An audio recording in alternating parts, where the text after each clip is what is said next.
Welcome on in to another action-packed and live edition of the Between the Hash Marks podcast. It is a Philadelphia Eagles, Pittsburgh Steelers post-mortem, an NFL divisional round look ahead. As always, I'm Matt Lombardo, and I'm joined by my friend, colleague, mentor, the purveyor of the Two Deep Zone, Mike Tanier is here. Michael, how you doing, my friend? I'm doing okay, but I have to ask you, I didn't notice this until we started. Is my beard extra bristly today? It looks like you were trying to grow out the playoff beard and then forgot to shave it off when your team was eliminated. That's what it feels like. You're the hockey player who decided, you know what? I grew out the playoff beard. I kind of like it. We'll see how long we can keep it. It actually was, I grew out the no-shave November beard, but then forgot to trim it this week. So I think that's what's going on. But we're not here to talk about beards. We're here to talk about the NFL. And I want to start out right away. We got 5-star reviews, don't we? Yes, we do. And as always, if you enjoyed the podcast, please go ahead and subscribe in the Apple Podcast Store to the Between the Hashmarks podcast. Leave us a 5-star rating and a review. Tell us what you like about the show, what you don't like about the show, because it really helps boost us in the algorithm. It boosts us up the NFL podcast rankings. And Mike, we have not one but 2 5-star reviews to read. And they're both complimentary, believe it or not. Right. Now, just to remember, you can leave a terrible review. As long as it's not like completely offensive, you know what I'm talking about. You can leave a bad, funny, obnoxious, hating on my beard, whatever review. And if you put 5 stars on it, we still review it. But these are the good kind. They are the good kind. So if you want to rip us, just leave the 5 stars and then rip us in the comments. It's fine. We'll read it. We'll give you your moment in the sun. This one comes in from Racing35. Expertise and humor is the headline. 5 stars. Matt and Mike eschew the latest and usual takes and have substantive conversations about football. It's a rarity these days. That's fantastic. Thank you very much. I love eschewing things. Well, yeah, it's fun. I eschew my food every morning. Go on. Chris Colby checks in. I love the snark, 5 stars, by the way. So do I. It's why I enjoy working on this podcast with you so much. But love the snark. I'm so glad to have something smart to listen to that's neither NFL PR nor pure film nerd. Thanks. Yeah, he's teeing me up there. I hear it. You're seeing. I hear it with a film nerd thing. They're lovely people. But thank you very much. We love doing what we're doing. We do, and the film nerds, let's just, we'll pour one out for the film nerds after the Justin Herbert latest loss on Saturday night. Yeah, they're struggling. This is not their time, so remember them in their time of need, in the annual post-Herbert early January exit. It's a tradition unlike any other. And of course, if you enjoy the podcast, subscribe to the Apple Podcast Store. Check us out on my YouTube channel. That's at Matt Lombardo 975. More importantly, if you enjoy our work, if you enjoy Mike's firebrand of storytelling with the dad jokes and the analytics deep dives and the superhero comparisons, all of those things, make sure you subscribe to the Two Deep Zone. NFL draft coverage is coming up soon. The Two Deep Zone is your one-stop shop for all things draft. Check it out there. If you enjoy my insider reporting, the features we put together, like the Caleb Williams feature last week going into Wild Card Week, subscribe to Between the Hash Marks on Substack as well. And Mike, you had a great column this morning. So when people are done watching the podcast, head over to Two Deep Zone. You had the optimists and the pessimists take on the Pittsburgh Steelers season, the end of their season. I'll go a step further here. I love your column. I enjoyed it. I read it with the cold brew coffee this morning. The NFL script writers, they outdid themselves. Your column was great, but I don't know that you could script a better ending to that game or to Aaron Rodgers' career than a pick 6 that followed up Sheldon Rankins and Will Anderson Jr. racing to the quarterback, stripping the ball and returning it for a touchdown. Salute and salutations to Aaron Rodgers, hopefully once and for all. Yeah, when you put it that way, it's right. It's like the end of the vampire movie where the stake goes through the heart and then the sun comes out. Like dead, still dead, not undead, all dead. And the only people who didn't get the message, I think, were Aaron Rodgers and Mike Tomlin, who, I get it. You're not going to say, well, I officially retire right now while, like, you know, your bones are still throbbing or whatever. But, like, that finality, you saw it, we saw it, anybody watching that game saw it. It's over. They just don't know it yet. Yeah, and the Steelers have really built this self-imposed ceiling over themselves for the past, 5 years, 6 years, dating back 8 years. further than that. Whenever Right. Ben Roethlisberger departed, you think about the quarterbacks since 2020: Kenny Pickett, Mitch Trubisky, Mason Rudolph, Justin Fields, Russell Wilson, Aaron Rodgers. It's the pyramid and the pantheon of mediocrity. And Will Howard ain't the guy, right? I mean, no Right. disrespect, but he ain't the guy long term. And they really should have, when they realized that Kenny Pickett wasn't going to be the franchise quarterback they drafted him to be, they Mhm. really should have committed to a teardown right then and there to find the quarterback to build around. They should have certainly done it last year when Yeah. Justin Fields and Russell Wilson had the wheels fall off down the stretch. And they absolutely, positively, no doubt about it, need to do it now after Yeah. Aaron Rodgers could only take them so far, and an offense built around every tight end in the league and every fullback in the league could only lead you so far. But will they? Will they hit the reset button at quarterback? What's your read there?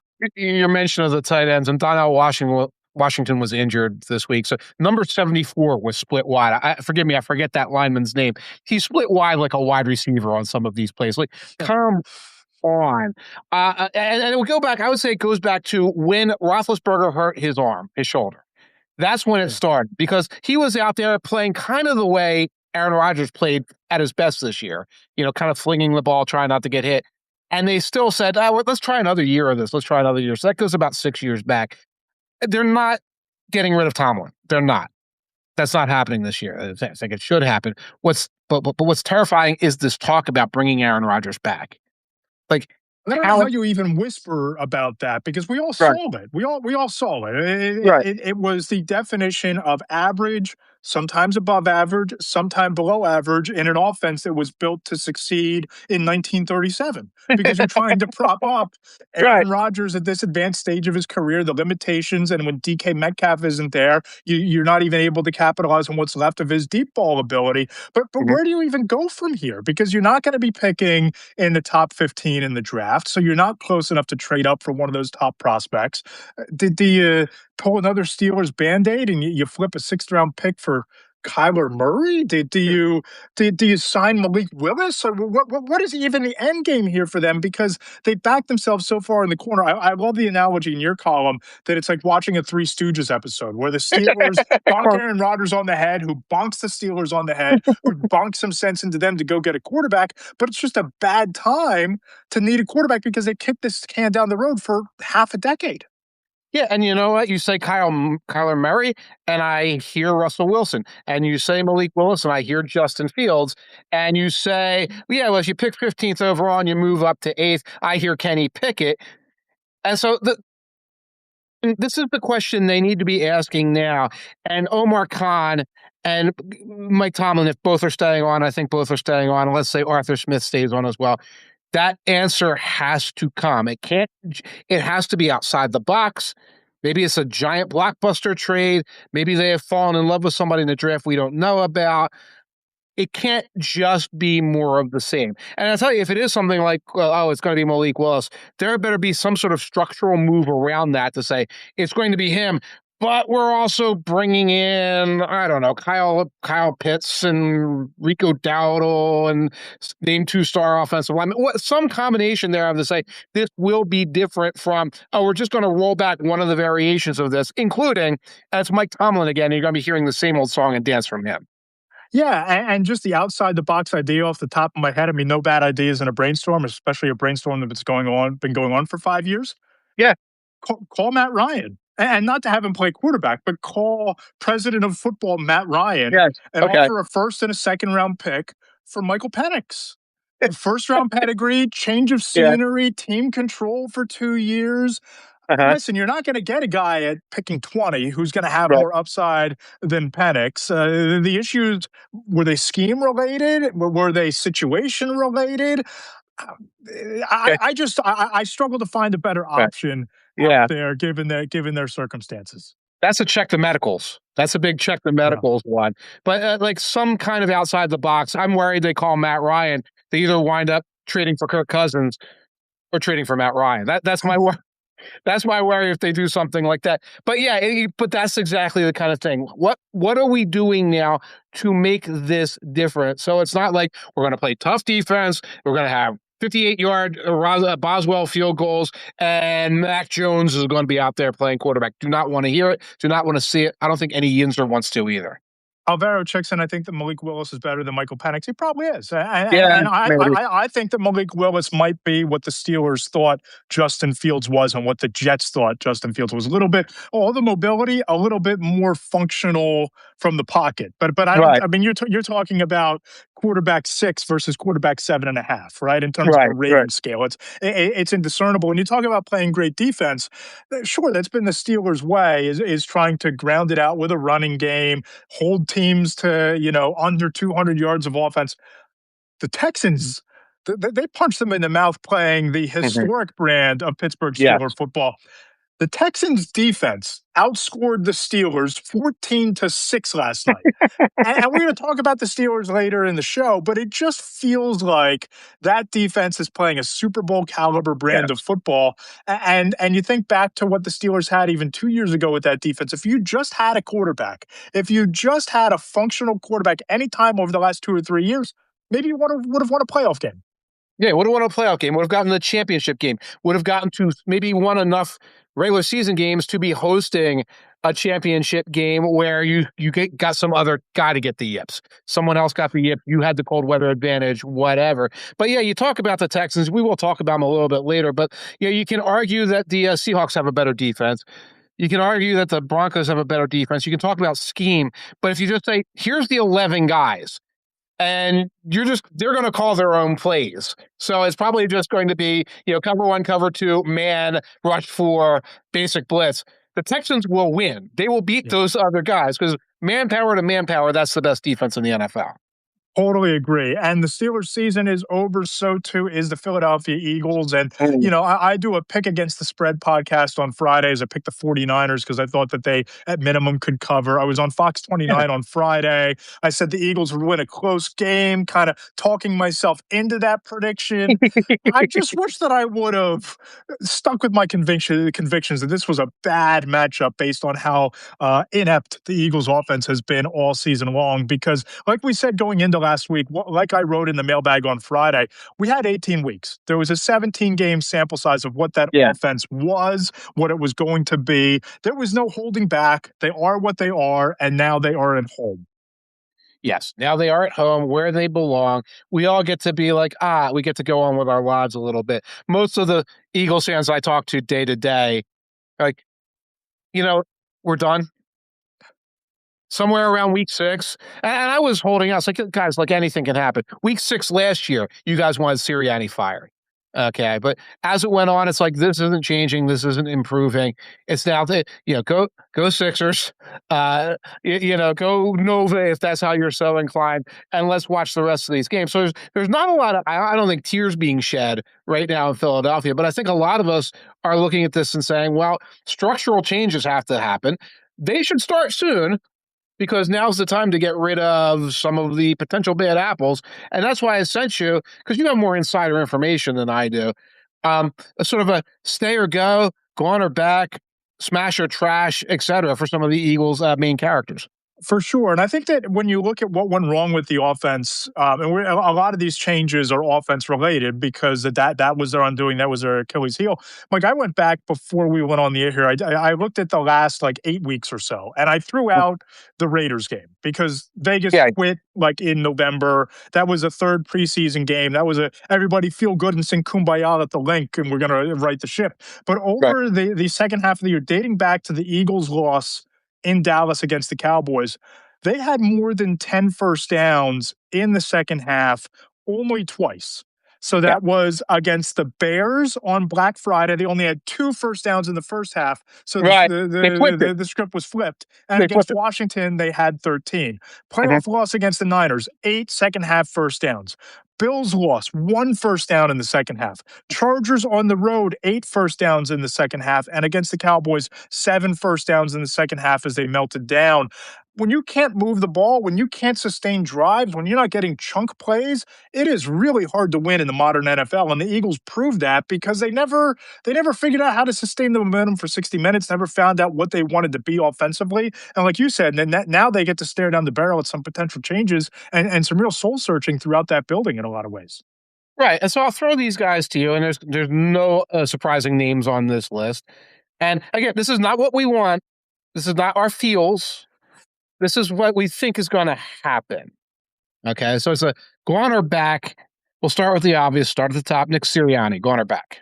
Yeah, I don't know how you fire Nick Sirianni a year removed from winning a Super Bowl with 2 Super Bowl appearances on his ledger, Right. right? Right. But I'll couch it by saying this: that if they fired him today, if we got off the air at 2:15 p.m. and we get the Adam Schefter, Ian Rappaport notification that the Eagles had fired him, does he get a next job? Like, is he more coveted than John Harbaugh or Kevin Stefanski or Jeff Hafley?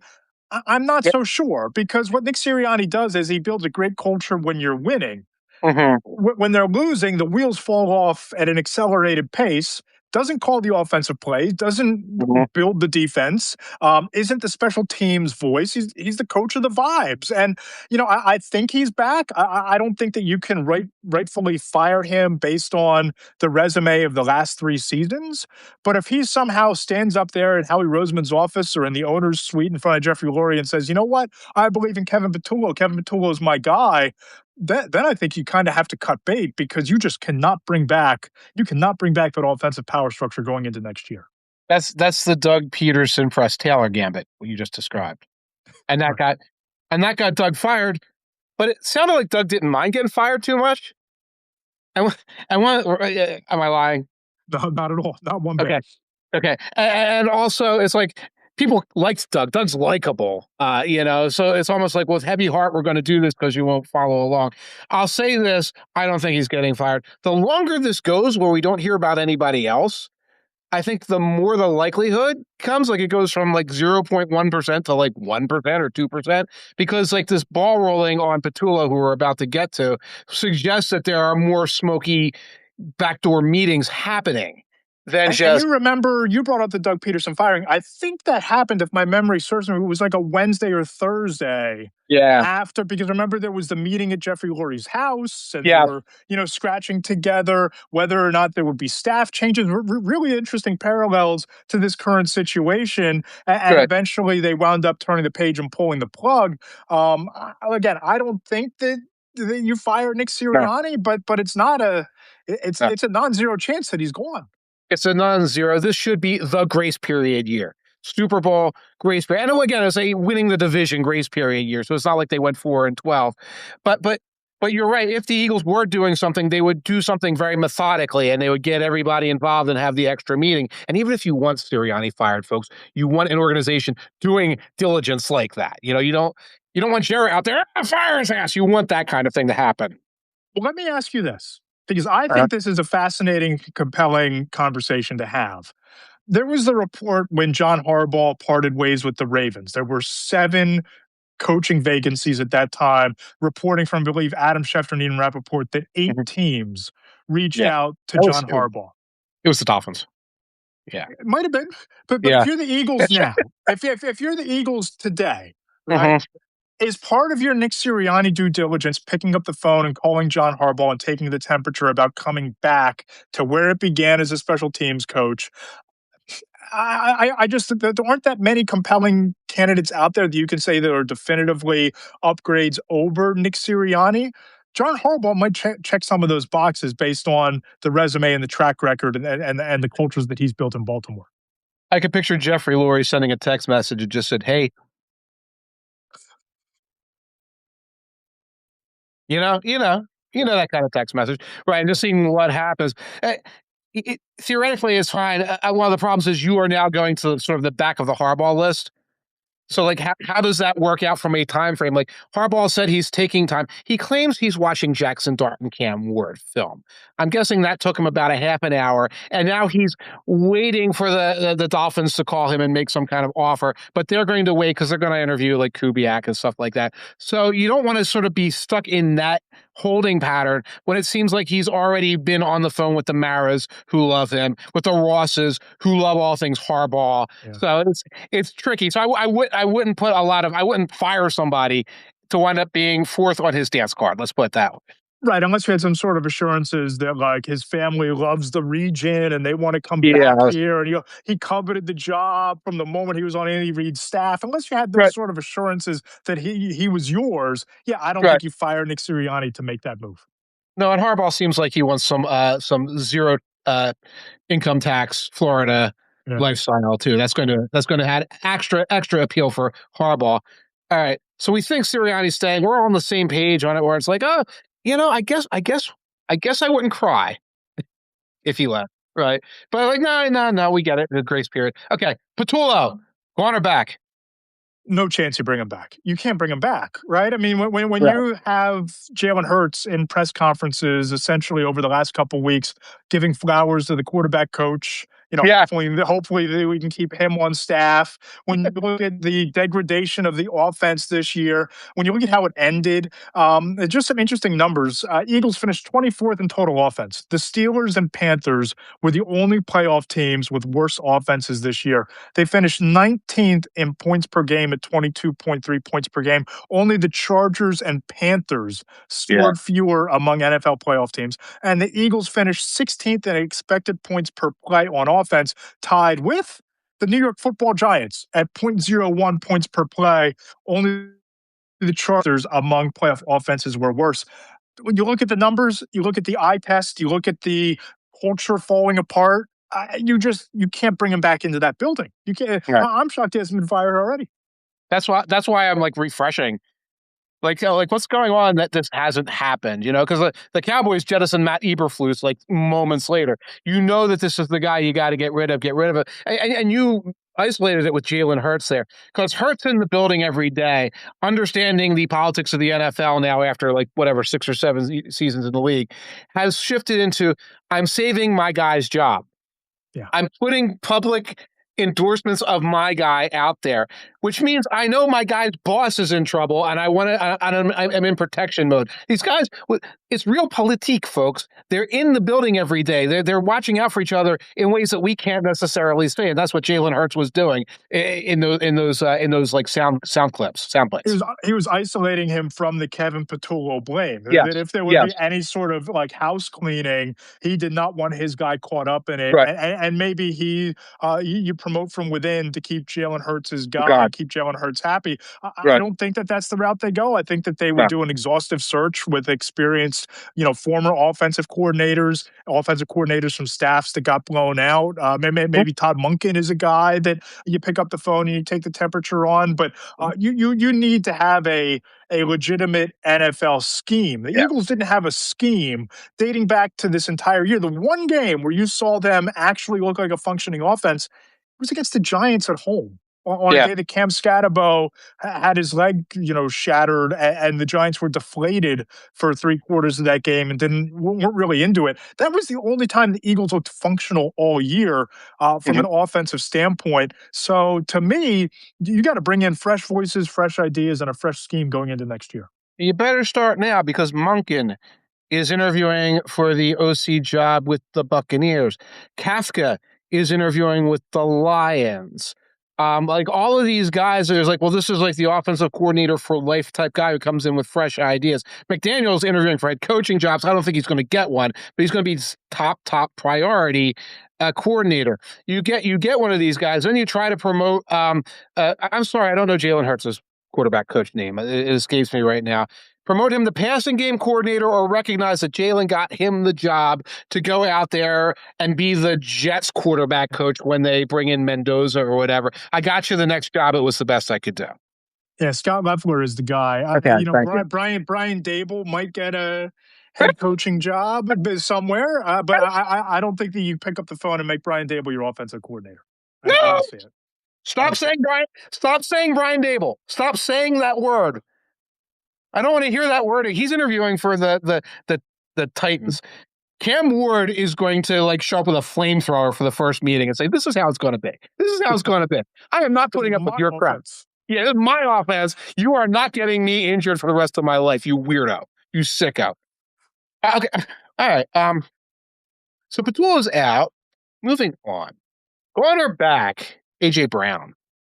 I go back and forth on this one. because the cap hit is absurd. It's something like $20 million in dead money if they move on from AJ Brown before June 1 next year. But Jeffrey Lurie and Howie Roseman are just competitive enough that they might decide to eat the money because Mm-hmm. the relationship got so bad, because the offense got so dysfunctional.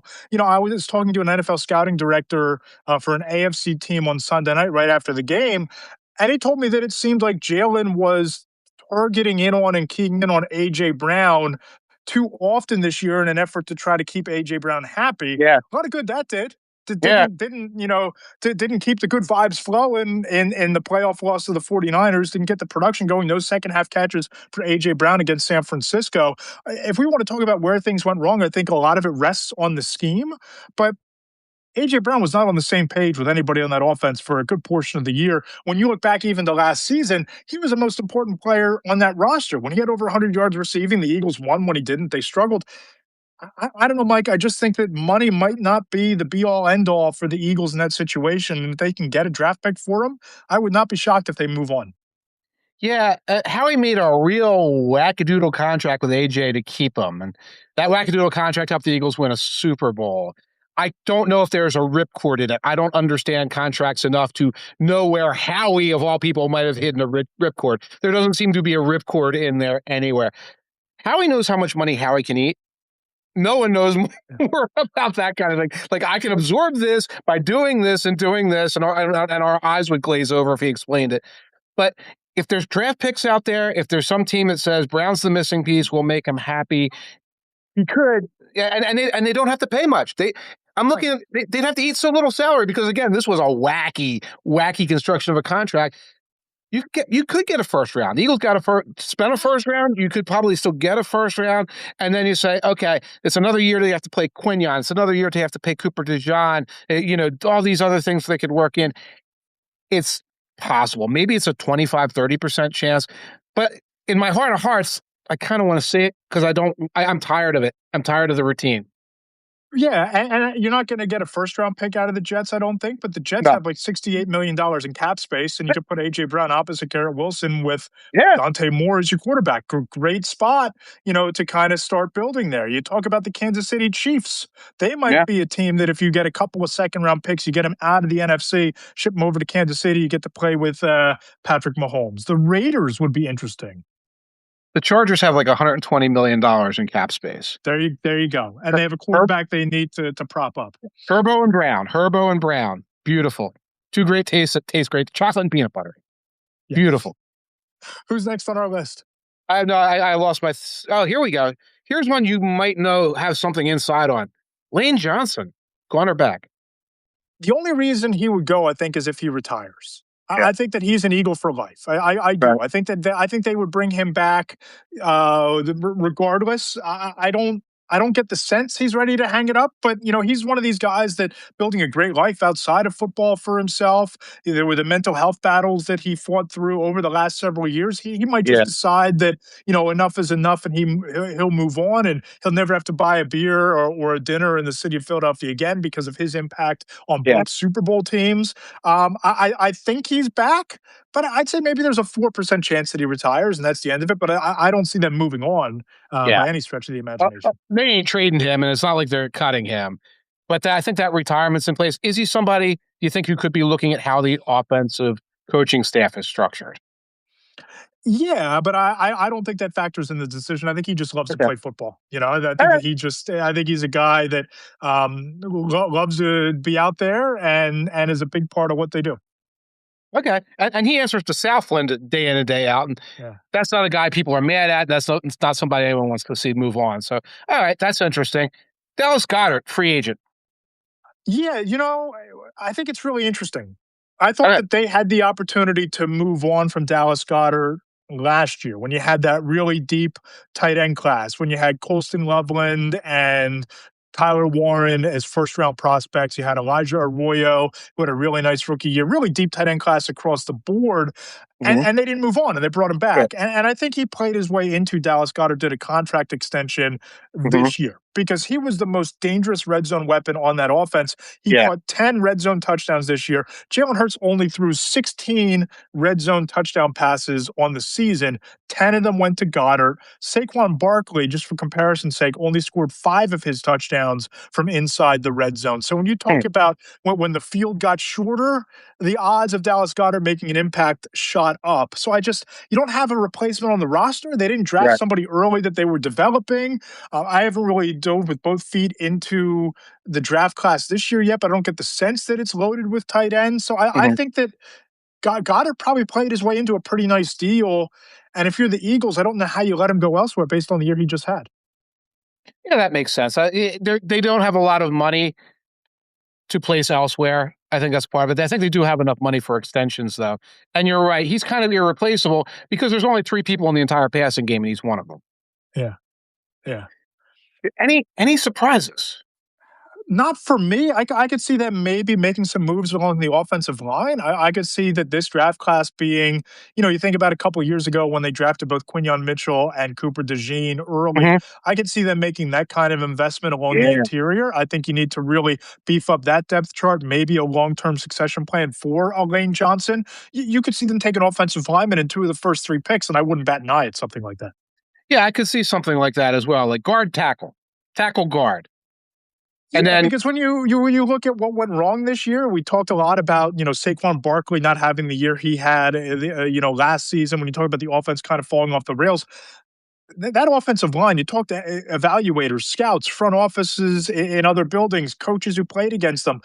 Everybody points to that offensive line not being as good as it has been and as dominant as it has been in the past. This might be the year, this might be the draft that they go all in and just really invest in the future of that group.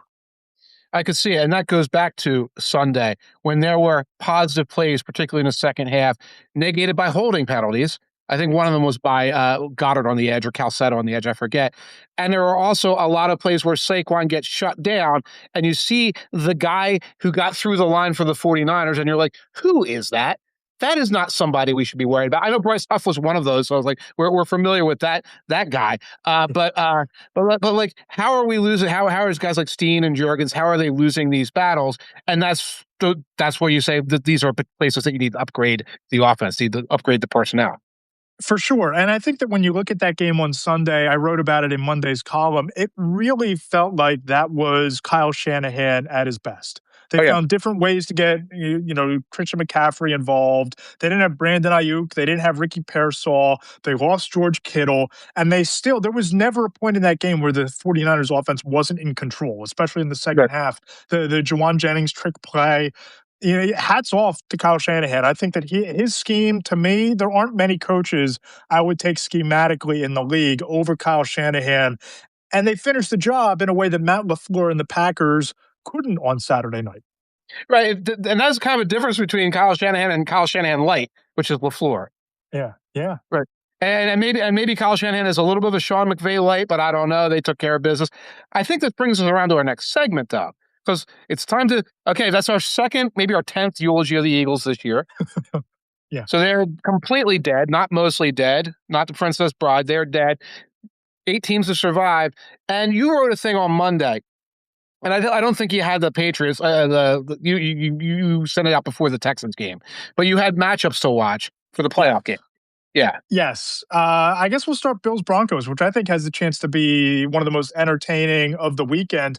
My key Yeah. matchup there is the Broncos pass rush against the Bills offensive line. And I just look at the way that they are swarming to the football in Denver, the different schemes that Vance Joseph has drawn up. Nick Bonito has 14 sacks. Jonathan Mhm. Cooper has 8. John Franklin Myers has 7.5. Zach Allen has 7. It's just we're going to Right. throw every rush concept at you, every blitz package, and we have the horses to execute it at a high level. Mhm. And Josh Allen, he was sacked 40 times this year, more than any other point in his career. Took a bit of a beating outside the pocket in Jacksonville, but Mhm. this is a much bigger test for that offensive line this week than what the Jaguars were able to do in the pocket on Sunday. And the one team that hammered Allen the most was the Texans, who we saw last night. And what can they do? Rush you with the guys, not super duper blitz packages, although the Broncos do more blitz packaging as well. And what's your best combat? What's the best Bills combat for that pass rush? I mean, you got to run into it, right? I mean, Right. you got to get James Cook involved. You got to let James cook. You just have to hand Yeah. it off to him 25 times and feed him and use the run Yeah. to set up the pass. Get them playing on their heels a little bit. That's to me Right. that's the salve. Right. And it's the thing that the Bills hate to do. It's like, damn, we just ran down their throat for a touchdown. Time to pull out all the passing packages. They kind of did a little bit of that, although the Jaguars did a worse version of that against the Bills. The Jaguars out-Bills the Bills with abandoning the run last week. What was that? Because you're looking at you're averaging like 12 yards per carry, and then you go to throw Mageddon mode. I just I didn't understand like how you can watch that happen. Did you get to the 15th play? Was it like, here's Yeah. my 15 scripted running plays? Forget that. We like throwing the ball. As a scout told me, they put it in Trevor Lawrence's hands, and he was just iffy. He was just iffy. Right, right. He didn't have to win it. But you don't have to win this, but please do. Yes. We could win this as a team, but we want you to try to out Josh Allen. Yeah, my theory on this is a lot, especially these younger offensive coordinators. They played Madden when they were kids, and they are Madden players. And it's like, oh, I built this super team, and I could run the ball to win. I'm bored. Let me try all the other pass plays that we spent all week installing. Let's have fun with this. And they forget themselves. And if the score is close, or heaven forbid they're down by a field goal, then it's like, oh, 2-minute hurry up mode. Let's go. We saw LaFleur do a little bit of that. Like, Yeah. let's try to bombs away here while we're still winning. And that's what the Jaguars did. That's what the Bills do all the time. So what you're describing is a strength on strength. Bills have a good offensive line. Broncos have an outstanding pass rush. It's just a matter of, will the Bills do what they need to do, or will they play into the hands of Vance Joseph and the Broncos? I kind of like your matchup as well. What led you to pick that one? Mine is Tre'Davious White against Courtland Sutton. That's the star wide receiver, only wide receiver most people really know about of the Broncos, versus the veteran cornerback, not necessarily the number one cornerback, but the veteran cornerback of the Bills. Trey White had 3 passes defensed on Sunday. Since week 15, Trey White has allowed just 3 catches on 13 targets for his receivers for 28 yards allowed, 1 interception, 1 tipped interception that the other guy caught to win the game, Cole Bishop caught, a pass breakup when covering A.J. Brown, because he does sometimes wind up on the wide receiver 1 because him and Benford move around a little bit. That's the matchup. If Trey White, who was iffy early in the year as an older veteran, can stop Courtland Sutton, then Bo Nix and the Broncos go into horizontal passing mode where everything's a rollout for a gain of 1.5, and then you can shut them down. And then Josh Allen don't have to be Superman. He just has to get them to 23, 24 points, and the Bills get that win. 23 points might win it. When you look at these two defenses, Yeah. 23 points might be the line of demarcation in that game. Looking at the next one on the list is the 49ers and the Seahawks. I have Sam Darnold against the 49ers secondary, not necessarily because of the playmakers in San Francisco's secondary, but they just seem to be getting it done. You look at what they did. They held Jalen Hurts to 168 yards and a touchdown, and he only had 75 yards in the second half, only 9 completions in the second half. How much of that is Eagles' offensive futility versus what they were doing in the backfield? And listen, these were 2 really tight games between these teams in the regular season. Sam Darnold has 20 turnovers so far this year. If you force his 21st and or 22nd, that might be enough to spring the game in your favor. If you're Seattle, that might be, if you're San Francisco, that might be all you need to do. And that secondary played well in week 17. You can't go all the way back to week 1 when you're talking about Seahawks versus the 49ers because Nick Bosa and Fred Warner and those guys were out there. But the 49ers were containing Sam Darnold and the Seahawks very well. I believe it was week 17. I might be a week off. Upton Stout, not somebody who's exactly a household name, has been playing well. He's been one of the keys out there.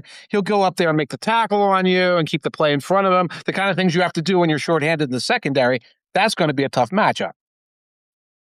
I agree. Who do you have for yours? Went to the other side of the ball because I saw what you did, so I didn't want to stay on the same side of the ball.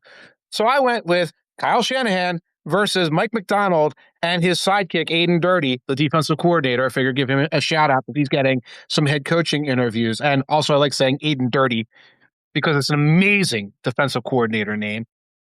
Okay. So the Seahawks have been riding dirty all year. Kyle Shanahan, we saw what he did last week against a good Eagles defense, and it is very much scheme, chess match for him. Sky Moore, Demarcus Robinson, what's his name? Tongus. Juwan Jennings. Juwan Jennings is a good ball player, and so is Juice. And obviously, McCaffrey a million different ways, but they know McCaffrey's coming. He's got a very, very limited palette to paint with, and he's going against a head coach and a coordinator who both have outstanding personnel and a pretty clever scheme that they are using to really befuddle people. So Shanahan's going to have to go deep into that bag of tricks. Didn't say bag. Deep into his playbook. The Wizarding playbook. The Wizarding bag. Wizarding bag's a thing, right? That's different. That is right? different. That is. That's I purposely avoided the in his bag in the column. I made sure to avoid the reference because I don't want to deal with being teach tape on the podcast this week. Absolutely. And I almost walked myself right into it. So Kyle Shanahan has to go deep into his dream journal to come up with. I like it. I like it. I see your children's art back there, and I went with dream journal there to come up with ways to move the ball against a team that held them to, 3 points, 6 points last time they met. For sure. And let's go to the next game, the Rams versus the Bears. I can't wait for this one. Because the Rams were kind of put on their heels. Matthew Stafford with a comeback win in Charlotte, of all places, made it enough big throws when the Rams needed him to do it most. Caleb Williams with another comeback win, largest Bears postseason comeback in franchise history.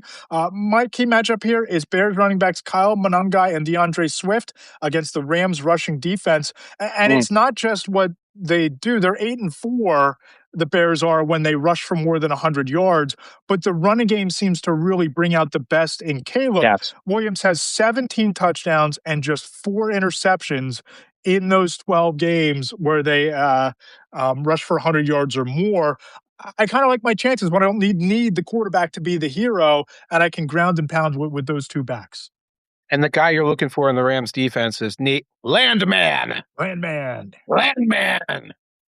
Okay. It's definitely a good matchup. And what old 20 years of football outsiders will tell you is that, for play action, you don't really need to establish the run because the play action works on its own. I think for the Bears, they need to establish the run or be running well to set up that play action because it's really built off of creating these wide open opportunities against this team that doesn't want to get gouged anymore. And that's a lot of what Loveland has been able to do. And then Burden has been able to do on short passes and yak coming off of play action. I think that's an important matchup. And the Rams have allowed 100 yards 8 times this year. They're 5-3 in those games. But I think when you look at a playoff situation, if you're the Bears, you're not just running the ball to set up your offense. You're running the ball to shorten the game and create less opportunities for Matthew Stafford and Puka Nacua and Devontae Adams to burn you because Carolina found out all it takes is 1 or 2 explosive throws down the field, and you're the team on their heels. You're the team that's going to have to change what you do to catch up.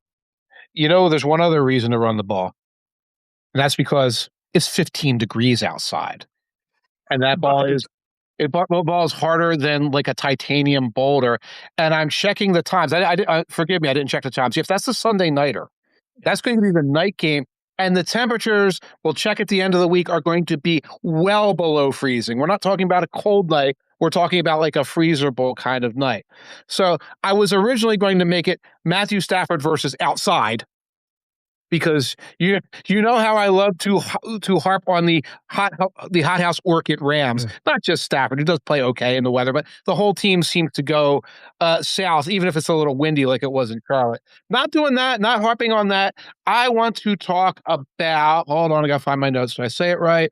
The Bears left tackles versus Jared Verse, the right edge rusher for the Rams. Now, Bears left tackle situation, Ozzie Trapillo, rookie, started most of the year. He's hurt. Braxton Jones, veteran, been there for a couple of years, was a starter for a couple of years in the Justin Fields era. He's hurt, though he might be coming back. All eyes right now are on the third stringer. That young man's name is Theo Beneday. Now, he played a lot in Week 18. He played a lot earlier in the season because they've been dealing with this all season long. Justin Herbert is not the only guy who's had a lot of problems at tackle. A lot of guys have had it this year, folks, including Caleb Williams. So here's Jared Verse's numbers. 7 pressures on Saturday against the Panthers. They knocked Ike Ekwonu out for a while. That helped. He has 27 pressures in his last 7 games. Verse has been getting to a quarterback all year, but a lot of pressures. Now, Benedette, again, or I don't know if it's Benedette or Benedet, I'm sorry, been pretty good this year, but Week 18 faced Hutchinson a lot, 4 pressures. Against the Giants early in the year, Giants have all those pass rushers, if nothing else, 4 pressures. It's the vulnerability there. Verse can get early wins, get to Caleb Williams. Now, we know Caleb Williams can play outside of structure. Yeah. You want to make him play outside of structure. You still want to make him get out of that pocket and make the miracle throws. Oh, for sure. And Jared Verse is a one-man game wrecker. I would have featured on him in the first couple weeks of this season. He's a guy that's an ascending star. He's the focal point of that defense. There's a lot of young talent at all 3 levels of that Rams defense. He might be the most gifted edge rusher they have on that team. He can wreck a game, and that might mean that you're going to have to keep Cole Kmet in to block, to chip him, move him around, and that's one option, bailout option as a pass catcher in passing situations for Caleb, but there again, that's where running the ball becomes so effective. That if you're going to go out there and this is going to be a Bears-Eagles type of situation where you're just going to hand it off over and over and over and run it down their throats, you can neutralize Jared Verse, and the impact. You're not going to keep him off the stat sheet, but you might keep him from creating turnovers or ending drives that you need to put together late. Right. You give this young man and maybe Kmet and maybe Loveland the opportunity to hammer him. So when it's time to drop back, maybe he's not 110%, and maybe he doesn't like that he's skating around there on ice. I believe he's a Florida State kid originally, so he might not love it out there either. Now, this is the one I don't know because this was not in the column, but Texans Pats. Yep. Who do you have? It's added in there. It's Will Anderson and Danielle Hunter versus Will Campbell and Morgan Moses. I think that's just where it comes down to, right? Because I look at it in terms of, we can talk about Myles Garrett being the best pass rusher in the sport. We can have conversations about Max Crosby, about Micah Parsons when he's healthy. Danielle Hunter and Will Anderson might be the best duo of pass rushers out there. And you look at 27 sacks combined, and you look at Moses has allowed 6 sacks, 57 pressures, Campbell and Moses combined. Drake May's really good against pressure. He has the highest passer rating against pressure in the league, 103.1. So he's done it before. But these Houston dudes, they just feel like a different animal. Right. And their pressure is combined with Stingley and Laster on the back end. Yes. I'll throw to my go-to guy. Your go-to guy is covered. So May's just like Caleb. Yeah, he's really, really good under pressure. Make him feel it. That doesn't mean you take the pressure off. That's crazy. You make him continue to verify that storyline. And who was it? Adafe Owa had 3 sacks for the Chargers against them. They forced fumbles of May, so you can force May to make mistakes if you're applying that kind of steady pressure. Yeah, and Aaron Rodgers found out last night just how dangerous that defense is. I mean, they lived in his lap all night long. They did it to Josh Allen, when they played him back in October, November, just completely terrorized him. The Texans brand of football travels, and it's not just what you do with the edge rushers, because as you said, there's playmakers at all 3 levels of that defense. And then you look at the offense, you can hand it off to Woody Marks, and he's suddenly become this explosive run factory where he's going to extend drives and shorten the game. So, look, if you can keep a clean pocket for Drake May, it's going to help. I just don't love those 2 tackles against those 2 edge rushers if I'm the Patriots. That's true, and I don't love those 2 edge rushers against any tackles in the league. Maybe if it was Lane Johnson, Jordan Mailata, maybe you take your chances there, but that's the equalizer that those Texans have. Now, one of my takeaways from last night's game is obviously Texans defense. And, CJ Stroud can make things happen. They found more balance. They had trouble with crowd noise, in my opinion, last night. So my pick here is the Texans offense, their center, their inexperienced centers, Stroud, versus the Patriots home crowd. Because you saw bad snaps, wide snaps, early snaps, miscommunications, a couple of lining up errors. There were some problems on defense, I think, substituting in. Now, Aaron Rodgers is good at spotting you. Oh, you're substituting 6 guys. Hike, but I mean, he can still do that. Crowd noise seemed to be an impact player there. So the Patriots fans who are listening, who are tired of hearing about me going on about the schedule, you want to do something more than just cheer for Drake May. I think you can get the Texans to make mistakes if they are dealing with that noise for that entire 4 quarters. And it's a mistake-prone offensive line. It's inexperienced centers, or it's rotating centers. Take that opportunity and force them to play another game next week like they had to play on Monday night. We're going to be doing this podcast next Tuesday or Wednesday, and yeah. I feel like it's going to be like prescient. I feel like I'm going to be calling you Nostramicus at the top, because that really feels like, that's the best explanation I've heard for whatever happened with C.J. Stroud in Pittsburgh last night, because that was so uncharacteristic in terms of the bad snaps, the interceptions, the errant throws. He was just so far out of sync against a defense that I didn't think they did anything unique to anything that Houston has faced in weeks past, but he was a borderline liability, C.J. Stroud was, for that offense. Right. Crowd noise might have been it. That might have been the factor there. I know 1 and definitely 2 fumbles where what's the ball? Why is the ball being snapped? That there were 2 plays, I think, that were definitely that. And other ones where it just felt like, can this team make the calls at the line that I think they want to make? Can they do these things? Is everybody on the same page? They were struggling. And that's something the Texans should be working on a solution to this week, because, again, they know they're on the road next week. And if they win, they will be on the road unless they face the Bills. I might be mixed up there. It's something that they have to solve moving forward. All right, this isn't on the outline, but I'm going to throw it to you anyway. I'm going to put you on the spot. The road team that you're most confident in winning this weekend? It would actually be the Texans, followed by the Bills. Yeah, I think you're right there. I have Houston. I would not be shocked if San Francisco goes up to Seattle and gets it done. That's my least confident. And actually, the Rams, if it was 54 degrees and partly cloudy, it might be at the top of the list. But that's my least competent team, because remember how narrow that game really was on Sunday, with the 49ers only getting called for 1 penalty the entire time. And the fact that they, not only did they overtake the Eagles very late in the game, but they were at risk at the end. It just feels like the Seahawks are the Eagles without the self-loathing, with a better ability to get out of their own way when they need to, and that they're not going to put themselves in a position where, it's 13-10 at halftime, we're going to hold on for dear life. It'll be 13-10 at halftime, and it'll be 26-10 at the end, because they'll make the big plays they have to. I give Sam Darnold a ton of credit for his performance down the stretch, certainly for what he did in not turning the ball over against the 49ers in Week 17 or Week 18, whatever that game was, to get home field.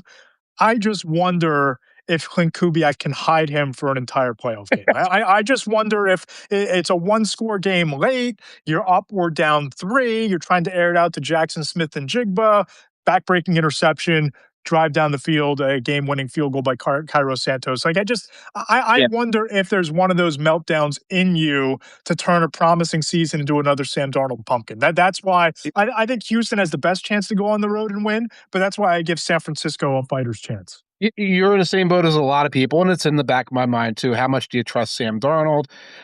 Most of us assume that Darnold will make some kind of mistake come the playoffs, as opposed to me, who always assumes Justin Herbert will make some kind of mistake come the playoffs and is never disappointed. And your faithful is rewarded. What's coming up with the 2 Deep Zone the rest of the week? As you pointed out, got the Cairo Santos is on the Bears. I name dropped the wrong kicker. Yes. I didn't even spot that. It's Myers, right? It's Eddie Pinheiro. Pinheiro is the Niners guy. Kicker of the 49ers, yes. Yes, yeah. I had my Eddie Pinheiro, Cairo Santos wires crossed, okay? Take a bunch of NFL writers, not fantasy guys, but the NFL writers who do all this stuff, line us against the wall, make us do 2 shot seats, take away our phones, and make us do a kicker. Without looking, name the kicker. A lot of us would die 1,000 deaths. Yes. I know Kami Fairbairn. I know that one. I saw him last night. Boswell, I know that one. But the further down you go, and if they've got an ordinary name or they were injured, forget about it. Forget about it. I would probably say, Jake Moody 44 times if really called upon. In addition to the Steelers thing that I just put out, I'm watching the coaching carousel, and while it doesn't look like it's going to turn, we're not going to get a lot of solutions in the next couple of days. A couple of things to talk about, like the Dolphins' new GM. That's an interesting thing. Looks like the Commanders found their offensive coordinator. He was just making coffee in the office. Isn't that great how that works? So we're going to be looking at things like that this week. Not a lot of playoff previews this week, but what do you have coming up?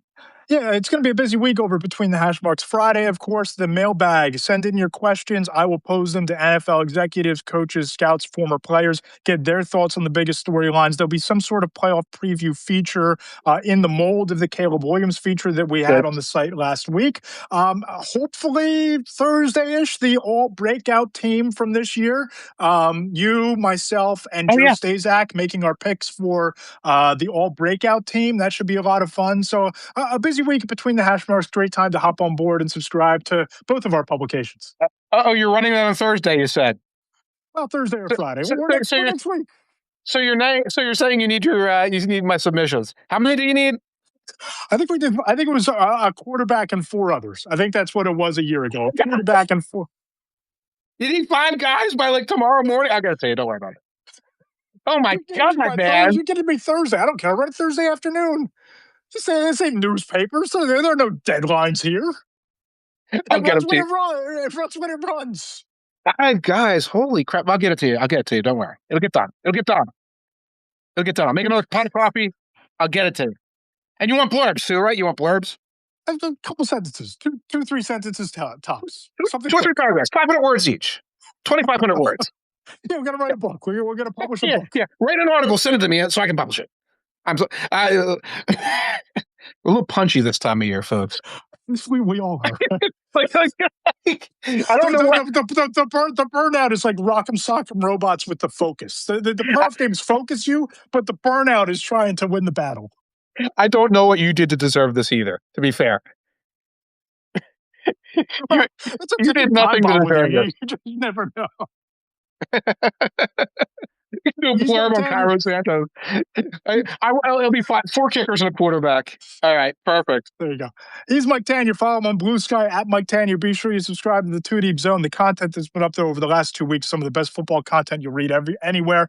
Subscribe to Between the Hash Marks on Apple Podcasts. Check it out on YouTube at Matt Lombardo NFL. We have close to 60 people in the room. Thanks to everybody for joining us on the live podcast. You can subscribe to Between the Hash Marks on Substack as well. Follow me on Blue Sky at Matt Lombardo NFL. Same thing on Threads. Mike, ton of fun as always. Great games to look forward to, and we'll talk to you next week. Yeah, I gotta get going and start working on some blurbs.